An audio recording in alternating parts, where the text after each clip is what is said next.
राधे राधे दोस्तों, मैं हूँ दिव्या रोहेला। स्वागत है आपका मेरे मिनी ब्लॉग में। तो दोस्तों आ चुकी हूँ मैं आपके लिए एक और ब्लॉग लेके। तो आज मैं मिलक से रवाना हो रही हूँ सहारनपुर के लिए और ये है मेरा भाई हिमांशु। हिमांशु के साथ मैं स्टेशन पर पहुँची थी। आज टिकट बुक नहीं थे हमारे, तो हमने यहाँ से जनरल का टिकट ले लिया था स्टेशन पर से ही।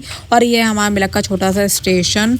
तो हम चलते हैं प्लेटफॉर्म के दूसरी तरफ, क्योंकि ट्रेन हमारी शालदा उसी की साइड आने वाली है। तो हिमांशु मेरे बैग्स लेकर ऊपर गया और मेरी पूरी हेल्प करवाई हिमांशु ने। Thank you Himanshu. फिर देखते हैं, मैं आपको दिखाती हूँ ये सारा स्टेशन कैसा है हमारे यहाँ का मिलक का स्टेशन। और जो लोग मिलक रहते हैं उन्हें तो पता ही होगा, बाकी जो मेरे ब्लॉग्स बाहर से देखते हैं वो देख लो। यहाँ पे हमारे 2-3 ट्रेन ही रुकती हैं। हम वेट कर रहे थे अपनी ट्रेन आने का। तो यहाँ पे पहले आई ये ट्रेन जो हमारे स्टेशन पे नहीं रुकेगी। फिर आ जाती है मेरी ट्रेन जम्मू तवी एक्सप्रेस, जिसका दूसरा नाम है शालदा एक्सप्रेस। दीदी के घर मैं इसी ट्रेन से जाती हूँ और ये ट्रेन आ चुकी है। फिर सीट का इंतज़ार, मुझे क्या सोचती हूँ मैं कि मुझे चाहिए साइड लोअर सीट, लेकिन मिलती हमेशा मुझे अपर सीट है, जो मुझे बिल्कुल पसंद नहीं है। अब ट्रेन में आने के बाद मुझे लग रही थी भूख, तो चाउमीन बिक रही थी। मैंने चाउमीन ऑर्डर करी। फिर मैंने चाउमीन खाई तो इतनी ज़्यादा टेस्टी नहीं थी, क्योंकि ठंडी हो चुकी थी। वैसे टेस्ट इतना खास भी नहीं था। फिर मेरे सर में दर्द हो गया था, तो मैंने स्ट्रॉन्ग कॉफ़ी ऑर्डर की और मैंने कॉफ़ी पी। कॉफ़ी की कीमत थी 30 रुपये। 30 रुपये के लायक तो कॉफ़ी नहीं थी। खैर चलो, फिर आता है खाने की बारी। अब खाना मैंने खाया क्योंकि मुझे लग रही थी भूख। इतना अच्छा खाना नहीं था। ट्रेन का खाना मुझे वैसे भी पसंद नहीं है। अब आ जाता है सहारनपुर और मेरे जीजा जी यहीं पर होंगे। मुझे हमेशा वो पहले ही मिल जाते हैं स्टेशन पर। तो ये है मेरे जीजा जी जो मुझे लेने आए थे स्टेशन पर। अब हम जाएंगे इनके साथ घर। सहारनपुर से कुछ दूरी पर है जीजा जी का घर।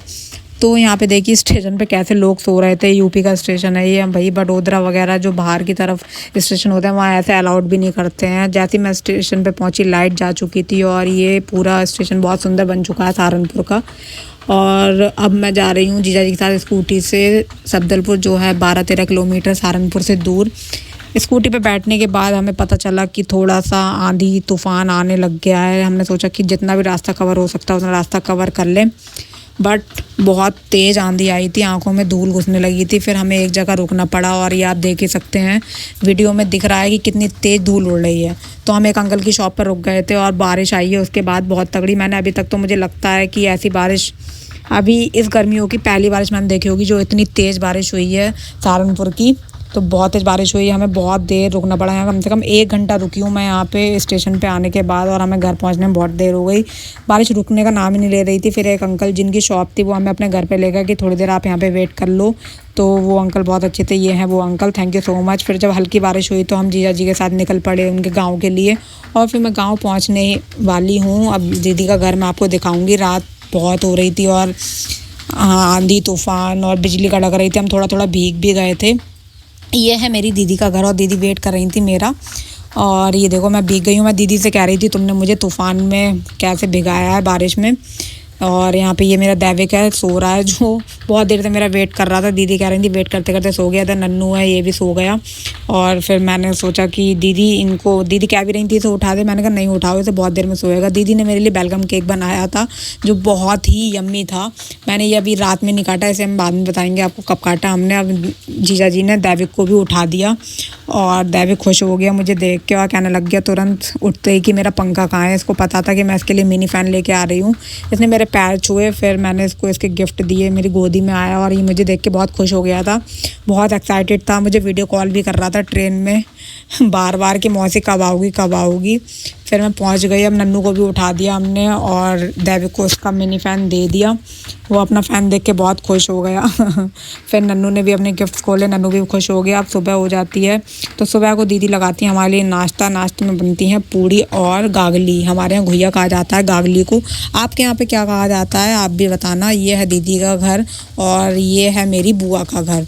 तो अब मैं चलती हूँ बुआ के घर पे। बराबर बराबर घर ही हैं। तो ये है मेरी बुआ। तो संजुआ के घर पे मैं आई थी बुआ से मिलने और यहाँ पे दोनों मेरी पूंछ बन के घूम रहे थे। मौसी जहाँ जहाँ जाएंगे वहाँ वहाँ ये लोग जाएंगे।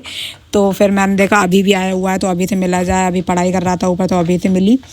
तो उसका एग्ज़ाम था बीए का। यहाँ पे ये देखो बॉडी बना रहा है, बॉडी बिल्डर भांजा है मेरा मेरी जिम तो छूट चुकी है क्योंकि अभी मैं कुछ दिनों के लिए बाहर आई हूँ। ये होममेड जो डंबल बना रखा है सीमेंट से, मुझे बड़ा मज़ेदार लगा। मैंने कहा वाह क्या कलाकारी दिखाई है यहाँ भी सीमेंट से। और ये पाइप था प्लास्टिक का, उससे होममेड डंबल बना रखा था। फिर आती है केक कटिंग करने की बारी। दीदी कह रही है अब तो केक कट कर लो। तो जो मैं केक्स डालती हूँ वो मेरी यही वाली दीदी केक बेक करती हैं, और इनका टेस्ट अजंता के जो केक्स होते हैं उनको भी फेल कर दिया। बहुत ही यम्मी टेस्ट था, और दैविक तो बहुत एक्साइटेड था केक खाने के लिए। देखो कैसे जीभ निकाल रहा है, इसको बहुत यम्मी लगता है केक। और मैंने सबसे पहले जो केक कट करने के बाद इसको ही खिलाया, क्योंकि भाई इसको तो रहा ही नहीं जा रहा था कि मुझे जल्दी से मौसी केक खिला दो। और मैंने जब दीदी से, मुझे वैसे चॉकलेट केक ही पसंद है केक्स में, वैसे मैं कोई सा भी केक नहीं खाती हूँ। दीदी ने मुझे ये वाला केक मेरे लिए स्पेशल बनाया था, ट्रफल केक, और मुझे ये ही बहुत पसंद है। फिर दैविक ने मुझे केक खिलाया और बहुत टेस्टी केक था। आप भी ट्राई करना, जब दीदी मिलक आएंगी तब हम आपको ऑर्डर करवाएंगे। फिर अभी को बुला लिया मैंने, अभी तू भी टेस्ट करके देख। तो अभी ने भी बोला कि बहुत बढ़िया केक बना है। इधर ये देखो दैविक बाहर का सामान खा रहा, हमने केक की हालत ऐसी कर दी थी खाने के। फिर हमने थोड़ी सी एक्सरसाइज करी, और यहाँ पे दैविक एक्सरसाइज कर रहा है। आपको मेरे ब्लॉग्स कैसे लगते हैं कमेंट में ज़रूर बताना। मिलते हैं नेक्स्ट ब्लॉग में, तब तक के लिए बाय बाय, राधे राधे दोस्तों, ख्याल रखिए।